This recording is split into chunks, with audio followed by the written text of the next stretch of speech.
Tēnā koutou, nau mai haere mai. It is a pleasure to have you all with us for our Property Council member webinar, a masterclass in how to create your winning Property People Awards nomination. Today we'll be diving into the secrets of the nomination process, what makes a winning nomination, and teaching you all how to make your entry shine. Best of all, you'll have the opportunity to ask two of our Property People Awards judges what sets a winning nomination apart. I am joined by Property People Awards judges Andrew Evans and Julia MacPherson, who are here to answer all your burning questions. Please note that as an attendee, we cannot see or hear you, but we absolutely encourage you to engage with us via the question function located at the bottom of your screen. Simply click on the icon to ask a question and we will do our best to answer as many as possible. Before we jump into the presentations, I want to give a quick background on the Property People Awards. Originally developed in Waikato as the We Are Waikato Awards, the Property People Awards were reimagined and expanded in 2015 to encompass all four of Property Council's key regions: Auckland, Central, Wellington, and the South Island. Separate from the Property Industry Awards, which recognise outstanding projects, the Property People Awards were designed to celebrate the people behind the projects across Aotearoa, New Zealand. Each region brings a unique flavour to the event, with localised judges and nominees and a whole host of categories. The perfect way to showcase your team to a local audience. Recognising key industry players in our regions is not just about awarding excellence. It's about highlighting the innovators who are shaping the future of our industry. By nominating someone, you are acknowledging their contributions and encouraging a culture of excellence and creativity. It's a powerful way to say, we see you and we value your work. The Property People Awards play a crucial role in fostering industry connections and building a sense of community. In an industry as dynamic as ours, it's essential to come together, share our successes, and learn from each other. These awards provide a platform for that unity. Moreover, being recognised can significantly boost an individual's career advancement and enhance a company's reputation. It's a chance to showcase your team's achievements, especially in these challenging times. We are here today to guide you through the nomination process, ensuring it is straightforward and accessible for all our members. Our goal is to make sure that every deserving candidate gets the recognition they deserve. So let's dive in and explore how you can nominate the outstanding people in your teams. To kick things off, we have Wellington Judge Julia MacPherson. Julia is a principal and designer who leads Warren & Marnie's Wellington interior and workplace projects, and she works across a broad spectrum of typologies. So welcome, Julia. Thank you. So if you're here, the awards will obviously have piqued your interest and you'll be thinking about nominating yourself or a team. And I'd really encourage you to get onto the Property Council website and get familiar with the awards content there. There's a lot of really incredible detail and has been really well thought through. So there's also a structured format in which you need to respond. So my overview today is really just some key points to look out for. And I'll just share my screen. Right, so in terms of each of the regions, they all have different awards criteria and nominate areas that you can apply for. So get familiar with which region you're going to apply for and which award. So some regions have a Woman in Property Award and an Urban Design Award, whereas other teams or other regions don't. So just be really clear that when you've worked out where you're applying, that the right category is in the right region. So one of the things that you can't nominate yourself for are long service awards or the Supreme Award, but those will happen in the particular regions as well as part of the awards night. So once you've worked out that you're going for it, then each of the different awards have different criteria, and they also have different weightings against that criteria. So it's really important to get really familiar with what each of those elements are asking for and making sure that you're really aligned. So one of the things that I noticed last year was that some of the content was a little bit freeform, and it wasn't always clear which element or criteria it was aligning to, and it might have jumped around all over the place. So if you can answer really succinctly against the criteria, it makes it easier for the judges to score you highly. In thinking about it, last year I think we received over 100 pages of text and nominations as a lot of content to get through. So just make sure you're really well aligned to that criteria so that you can get the kind of the best of your content. The other thing that I would say is that the judges cover a broad spectrum of the property industry. So check out who your audience is when you're looking at the different regions that you're applying to the awards for. There'll be some things that the judges will understand really well and some things that they won't. And that might be across a whole different variety of nominees. So for example, I have to confess that I was a little bit lost on the nuances of valuations last year, but I could talk to the other judges about what a digital twin was. So if you're just making sure that when you're doing your introduction that you really clearly set out what it is that you're a specialist in or your team a specialist in. So just don't assume that the judge's knowledge base is going to cover the whole spectrum of the property industry.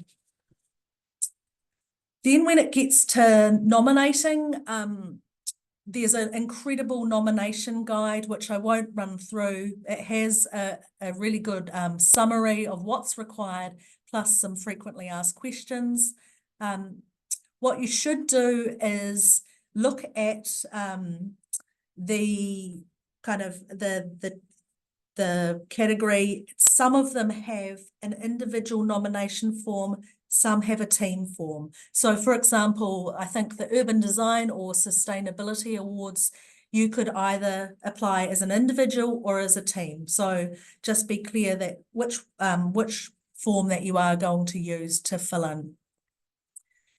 Then when you get to the format of the nomination, you can pull all your content together in Word, and that's what I'd recommend, is getting your word counts right and getting your speller and grammar and all your checks done in Word first, but you'll have to copy that content into the nomination form on the website. And this is just an extract from the website showing you what it is. So there's words, and then there's an opportunity to add high resolution images. Make sure that you gather together references and written quotes, which you can append in this format as well. Get onto those early because they're a little bit harder sometimes when you're asking other people to bring those together. When you're submitting the imagery, make sure that you've got the right licenses and that the images are of high resolution. Then I'd also say, in terms of confidentiality, the judges sign an NDA.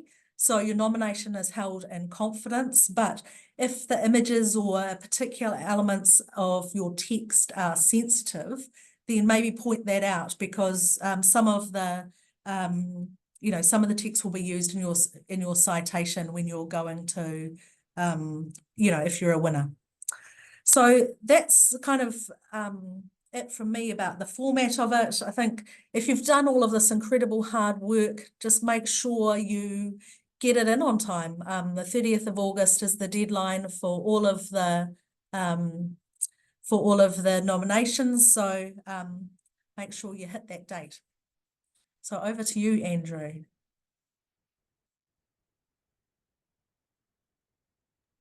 Thanks, Julia. That's That's right. fantastic for an overview and an introduction on that. And it gives people a good insight of how to start and where to go. So we now welcome Auckland Judge Andy Evans. Andy is a full-time director, principally for businesses in the property space. He is currently chair of Infinity Investment Group, Trust Investment Management and Accessible Properties New Zealand Limited. Prior board appointments have been with Vital Healthcare Property Trust, Argosy Property, Homes Group and Mackesy Property. In addition, Andy is a past national president of the Property Council and has been the Chief Judge for the Property Industry Awards for 7 years and Auckland Judge on the Property Council New Zealand People Awards. So welcome, Andy. Thank you, Leonie, and thank you, Julia, for the introductory part of the presentation today. There's a bit of crossover with what I've been asked to address that Julie has also put forward, but I think that's actually quite helpful, as it may well reinforce the concepts and the themes that are being discussed. My talking points that I've been asked to address around the tips and tips to how to make your submission or your nomination really stand out, together with some of the pitfalls or things that you might want to think about not doing because it won't endear yourself to the judges or the judging panel. But before I get into that, I'm just going to take a moment to talk a little bit about the judging process, as that may well help you understand how to navigate writing a really good submission. In Auckland, and I can't speak for the rest of the country, there are 5 judges, and as Julia pointed out, they all bring a different perspective and also a different industry experience to what they focus on when reviewing a nomination. So something that may not overly capture me may well appeal to another judge. The process is each of the judges score the entry based upon the scoring criteria that Julia has gone through, and then we come together as a judging panel to discuss each entry before we arrive at the winning entry. We have in the past, and quite frequently, had pretty vigorous debate amongst the judging panel on the nominations. And that debate is good, as it forces the judges to clearly articulate what makes an entry stand out. So it's your job to help the judges identify why your entry stands out. But it also means that if you write something that doesn't resonate with me, it's not to say it won't resonate with the other judges. So now here's a few tips, and I'll start first on probably one that we all should think about, which is the writing style. I did a webinar for the Property Awards in a similar sort of format, and I started again when I talked about that one about writing style, and really it's write in plain English. Avoid flowery language and convey things as simply and in as few words as possible. We all know less is more. Try not to use any unnecessary technical language or acronyms. Be succinct in making your points. Avoid copy and pasting, repeating the same points under the different headings. Julia pointed out there's the 4 headings: the introduction, the detail, the outcomes and aspirations, and miscellaneous. Once we've read it once, we don't really want to read it again under each of the other 3 headings. That will certainly not endear yourself. If you want to re-emphasize a point from, say, the introduction in another section, by all means do that, but think about rewording it so you get the point across, or frame it differently, or use different language. Bring the passion out, but evidence factual statements that you make. Create a submission that is engaging and appealing, and the judges, importantly, will enjoy reading.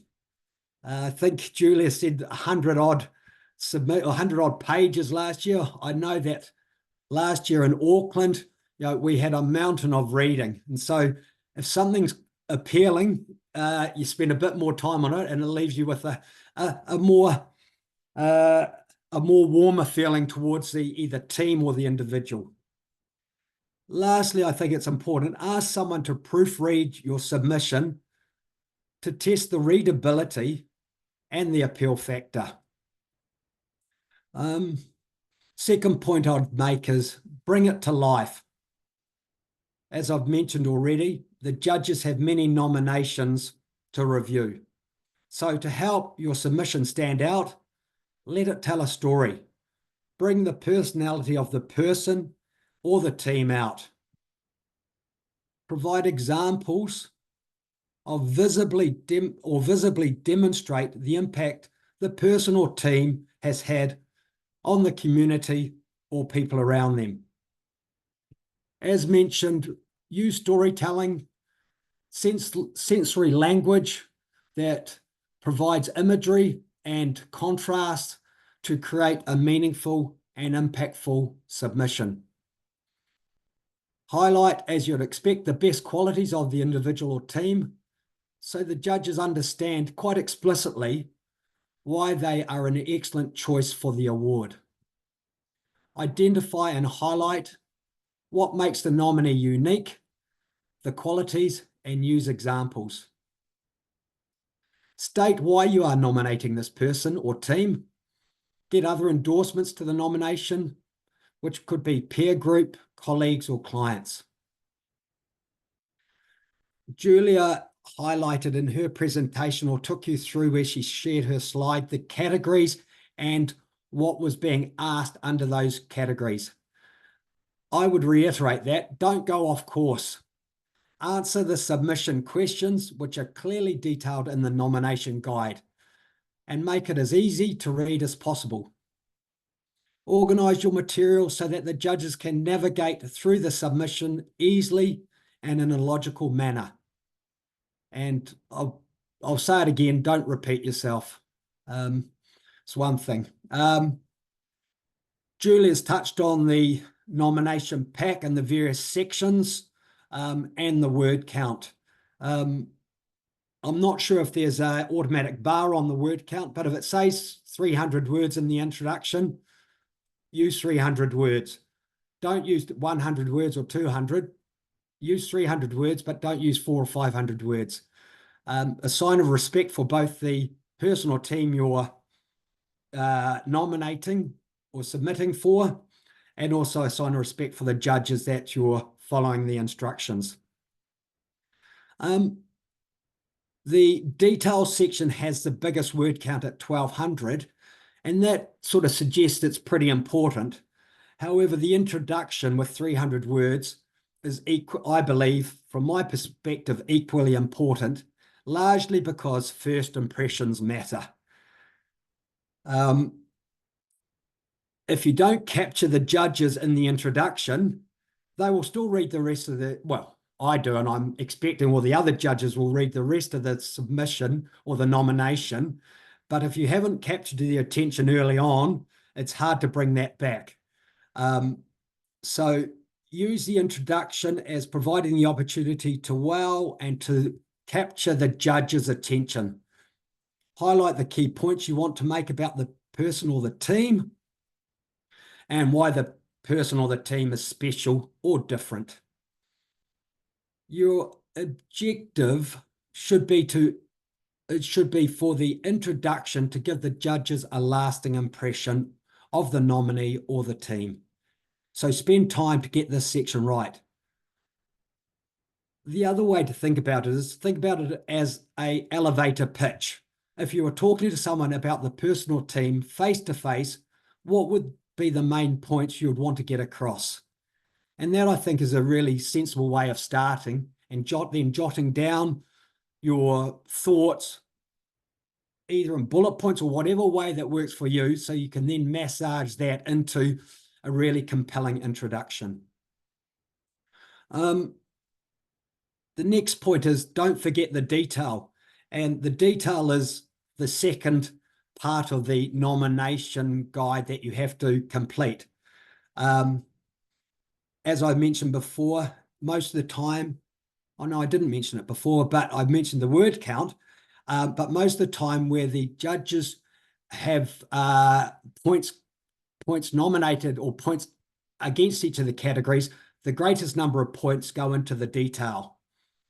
As such, I suggest you spend some time in constructing a well-defined structure in your nomination that leads the judges smoothly from one point to the next, and if possible, builds on the previous point or adds to the credibility and the credentials of the nominee.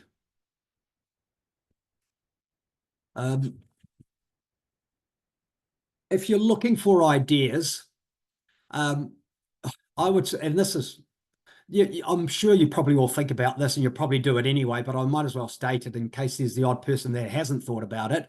I would suggest a really good starting point to write it before you start writing the nomination is have a read of the nomination guide, and in particular take a note of what information is being asked for the other categories or questions from the other categories, because all the categories don't have the same questions. And so reading the other questions in the other categories might actually trigger a few thoughts that might be worthwhile in the nomination that you're going to write. So it might well provide other thoughts or expand your own submission. For instance, by way of a totally random example, there's no reason why a possible Young Achiever of the Year nominee doesn't have the characteristics or display the behaviours that are called out in the nomination guide for, say, Property Professional of the Year or Outstanding Leadership or something else. So don't be too narrowly focused. Next one is think about which category to enter into. Julia put up on the screen for each of the regions the categories, and as you could all see, there's sort of 6 or 7 categories. As a minimum, there'll be 3 nominations per category, and it is possible a person could fit into more than one category. If you are in this position, a person or a team. If you're in this position, think carefully which category to enter. This is my own personal preference. I would suggest entering only one category rather than multiple, but as I said, that's my view only. Others may suggest otherwise. When you're making that decision, think about which is the most compelling category that but you may also want to overlay this with another thought, which is which category is likely to have the least or the most nominations.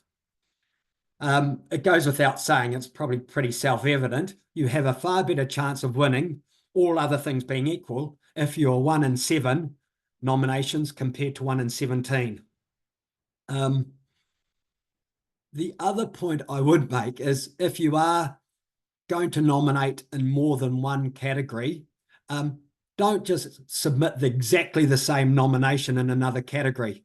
The judges will look at it and go, I've read this before, it's a different category, it's got different questions. Tailor the nomination to the questions in that category. Because otherwise the judges will just go, well, I've read this before, I've read it under the previous category. Which category do you really want us to judge the entrant in? Now for a word of caution. It's, I suppose, pitching the wording at the right level. You wouldn't be nominating the person or the team if you didn't think they were special and deserving. However, there is a need for a bit of awareness between personalizing your comments in a modest, humble, and unpretentious way, and having a nomination that makes it sound like the nominee does everything without assistance from anyone else. All the judges have been around the traps long enough to know that you never get to where you've got to by doing it all yourself. There's a bunch of people in a variety of different manners that contribute to your path of growth and your success. I'd say if it comes, and it doesn't happen often, but I will mention it, it has happened. If it comes across as brash, brazen, and bold, then it isn't probably the tone that will capture the right sort of attention of the judges. Certainly make this submission strong. I'm not saying don't make it strong, and make it ambitious, but not over the top and lacking in credibility. That really sort of sums up the what you should be trying to achieve, and a little bit of a hint on what not to do. And that pretty much covers the talking points, Leonie and the audience, that I've been asked to address. Thanks very much, Andy. And it's a fascinating insight and some really good ideas and thoughts for people to think about when they are formulating submissions. I'm now going to welcome back Julia and Andy back to the screen for a Q&A about the key themes that we have discussed today. This section of our webinar is a live conversation rather than a presentation. So I welcome any of our attendees to jump in on the Q&A at any time with questions for our panelists, and we will do our best to get through these. One of the things before we start on the Q&A, I just wanted to acknowledge for all the judges, it is a voluntary role that they play all around the country. And I just want to thank you guys and everyone else who does this, because without the judging, we can't have the awards. And I'm one of the people that's fortunate enough to go to all 4 awards, People Awards each year. And I think they're a really positive thing to recognise people in our industry. And I was just saying to Andy when we were preparing for this years ago, and it was a long time ago, I got the Young Valuer of the Year award very long time ago. But at the time, as a young property professional, it meant a huge amount. And so I think these awards do mean a lot for people. So I do encourage people to really think through and get involved and nominate. And often Kiwis, we are humble, and you think, oh no, you don't want to be nominated, but it's really important, and it is great to see people getting recognised. So I can't emphasise that enough. So I'm just going to go to a couple of the questions coming through. So this is, Andy, for you, that just somebody seeking some clarification. So when you were talking, you said less is more and keep it concise. And then when you were talking about the introduction, you said to use the full 300 words in your introduction. So could you just clarify that a little bit more about whether you're wanting them to is it just the intro, you want to use the full 300 words to make an impact rather than say 150, or are you thinking that less is more across the board? Oh, you're on mute, Andy. The usual thing.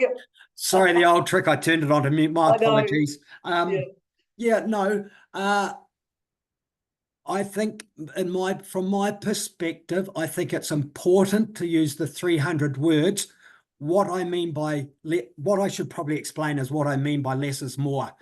Rather than if you're going to say something, you repeat it twice or 3 times.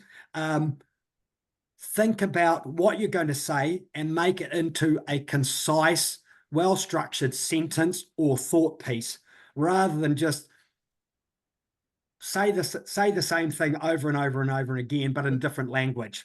So more is it's a lot harder to write less than it is more, and it makes you think a lot more closely about the words and the language you use when you have to actually be very concise. And so that, I think, where I'm coming from is less is more, because the writer of that will have thought a lot more about it, and it should come across in a far more compelling manner. No, that's good. Thanks, Andy. I think that clears that one up. I'll ask this question to both of you, but I'll start with Julia first. How do the judging panel view nominations across multiple years? i.e., if you apply this year, can you apply next year as well, or is this viewed negatively? Julia, I'll kick that off with you. I wouldn't think it would be judged negatively. I think if I think about last year in Wellington, the Young Achiever category had a number of people who were incredible. And it was really kind of splitting hairs about who the winner might be. And if one of those people, that was in the top of that category applied again this year, I think would be very happy to, and also a year's time they might have got more experience or more other things to add under their belt to bring forward. So I don't think I don't think that should put you off that you've applied before, particularly if you think when you're weighing yourself up against the competition on the awards night and it's evident who else you are competing against.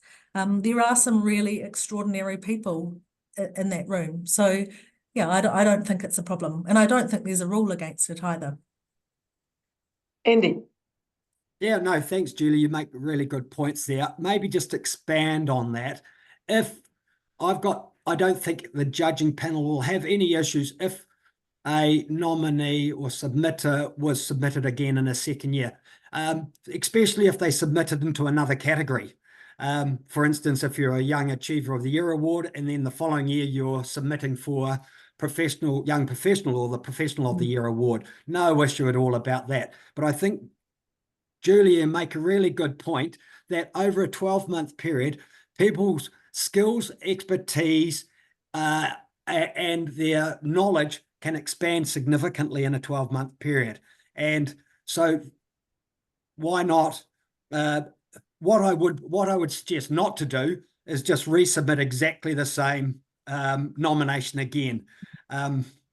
Really, you have to reset that nomination, rethink about it, and what are the enhancements that have occurred over that 12-month period.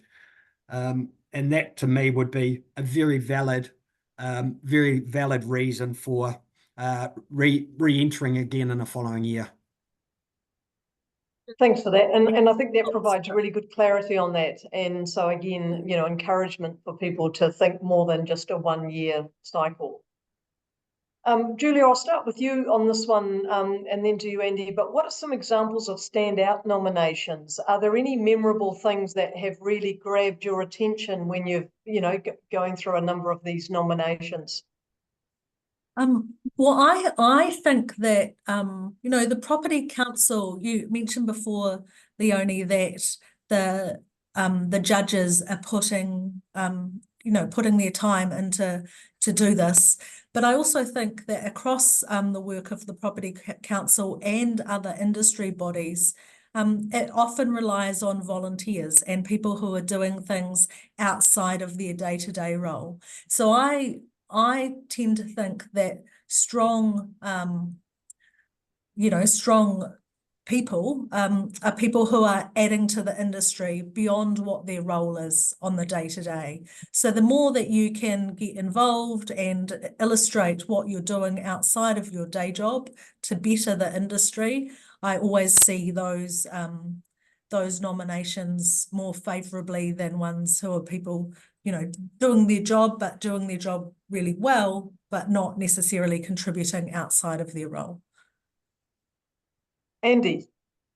Yeah, no, and that is, I think, interesting you mentioned that, Julia, because I know through the Auckland judging panel, we have that sort of discussion as well. And recognition that it's the breadth of what the nominee or the entrant is doing across the industry that provides a lot more gravity to a nomination than someone that is incredibly good. Yeah, because there is not a lot in a number of the categories that differentiates the nominees. All of them are usually of a very, very high quality. They've all done spectacularly well in their either progressing through their job or in their core job. And so it's hard to split. You're splitting hairs on that, in the main when you're getting to the very top echelon. So it's the outside curricular activities and the social good, what they're giving back, that really that helps sways a nomination or a nominee and an entrant. But I think that really is, it's also within the organization themselves, and I can't speak for the other judges, but what does appeal to me is when someone within an organization is also contributing far wider to the business rather than in their own vertical channel that they operate within. If they're doing for instance, I'll give some examples, doing sort of mentoring of others, joining other groups, diversity groups, or heading that up, or being involved in other parts of the business so that they're working as a matrix across the business. That also looks like to me that usually gets a tick because it's a strong leadership type quality. And we all know, a lot of that stuff in that leadership space is driven by purpose, isn't it? And so whether you can contribute that purpose into your organisation, and like you said, Andy, go wider, or contribute to the whole sector through entities like Property Council or others. This is how we improve things across our whole sector, how we improve things for our country, because we know there's plenty of challenges in our industry, and but when we improve things within our sector, that improves things for Kiwis, everybody. So it is interesting when you sort of think on that broader perspective. Andy, I'll start with you on this one, because a lot of nominations are about people, because these are the People Awards, and that's fantastic. But one thing I think people sometimes don't think about is what strategic value does the award nominations bring to an organisation? Because it's not just about the person. Yeah, no, you're right. And most organisations are absolutely, from my experience, are absolutely thrilled when one of their employees is recognised for an award. It's culturally incredibly good for a business. The business has something to celebrate, but it also assists in a financial way, in that when business are pitching for business, they can actually highlight that individual within the organisation who might be on the pitch team or might be on has been recognised by their peer group in the industry for certain awards. And so it's got a really nice balance between culturally really good for a business and very, very good for the individual, culturally, as well as it assists to elevate that business and the credentials of that business, because they employ some leading edge or really high qualified people. So I see it as being good. It's a really good all round, for the business. Mm. Julia, is there anything else you want to add around the value that award nominations bring to an organisation? I think often you can highlight people or teams or an element of your business. For example, for us, I think we won an award in sustainability, and that was really talking about things that we were an incubator phase of developing, and talking about research that we were doing and different people within the team. And we didn't really have a forum to express that elsewhere, but it was really great to have this particular forum to shine a light on that talent and things that we were doing that might not be seen outside of a pitch document or somewhere else. It's also sometimes, particularly with young talent or the property professional, you might be highlighting people who are at different parts of the organisation who don't normally get recognised. So just shining a light on all different spaces and all different skill sets. And I absolutely encourage organisations, to nominate, because I only see great things from it. Yeah. And I sometimes think too, as in the leadership roles, and it that mentoring type role for your team is so important. So I get huge pride out of watching a whole lot of people across our industry that I've interacted with over many years get recognised. And I think it's fantastic to see that. I'd also say that our culture sometimes is that we're a bit tall poppy-ish, and we are worried about putting ourselves out there. So it's just, we should be doing it more. And sometimes you just have to put your big kid pants on and be brave and put yourself out there. And actually the people who I've seen nominate themselves forward, I've seen big groups grab a table and get in behind them, and it's really uplifting whether you're a winner or not. So it's a real celebration of work that's being done in the industry. And yeah, I'd really encourage you to be brave enough to do it. Yeah, and I think sometimes it's a bit like people might see a job that they think, like a promotion in their organisation or something like that, and they think to themselves, oh no, I'm probably not skilled enough. But if you actually take that risk and put yourself forward, you might not get the role, but it's a new experience. And I sometimes think nominations for awards can be a bit like that. You might not win, but it's another experience. It's putting yourself out there. It's taking that risk. It's being a little bit vulnerable. But there's a lot of good things come from even just going through that nomination process and recognising people. I think actually I nominated somebody a few years ago, and when I suggested to her that I was going to nominate her, she was like, oh, I don't think I meet all the criteria.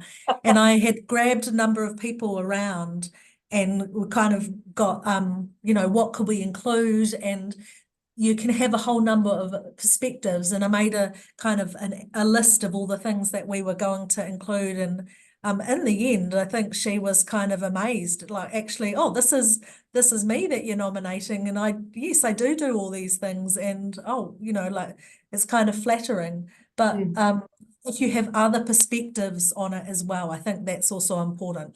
They can bring different ideas or dimension to your nomination. Andy, I might let you answer this one. You mentioned there are different categories for each region that other regions might not have. Do the categories per region change each year, or are they set that some regions have categories and others don't? Yeah, I'm probably not the best person to answer, because I've only really looked at the Auckland region, not the other regions. But I can partly answer your question, or the question that's been posed. As far as I'm aware, the categories are consistent from one year to the next, and the questions that need to be addressed in the nomination are consistent from one year to the next. I know that, so in a different forum, a different type of awards, we do review every 2 or 3 years, both the questions and also the categories. But I'm not sure, so I'm not part of the mechanics behind the scenes of the tinkering with the and the consideration of the categories and the questions. So that's probably a question more for someone in your team, Leonie. Yeah, sure. On that, or otherwise we could send some information out from one of our team. I don't have anything further. I also wondered whether, if there was if somebody wanted to sponsor a category that wasn't in, that I think they could just reach out to the Property Council and say, for example, and some of them don't have a Woman in Property award, potentially pitch the idea if you want to sponsor it. Yeah, and I think too, a little bit of background that I'm aware of is that each of the regions have the choice of all the different awards, and they choose which ones they want in their region. Right. And I think that's done by the regional committee, and I don't think it's quite as structured as the Property Industry Awards, Andy, when you look at the categories every 3 years, but I understand it is looked at every so often, and you can see over the years there has been some changes with more in sustainability and different bits and pieces. But I can talk to Sarah Jane and the team, and we'll put something out to all the attendees just to give them a bit more information.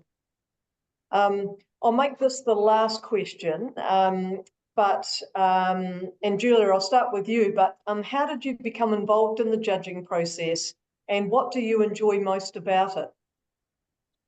I think someone volunteered me, and I didn't know quite what I was getting myself in for, but I think the thing that I really enjoy about it is seeing the breadth of talent across the industry, and there are always people and bits of work that are happening that you've got no idea about.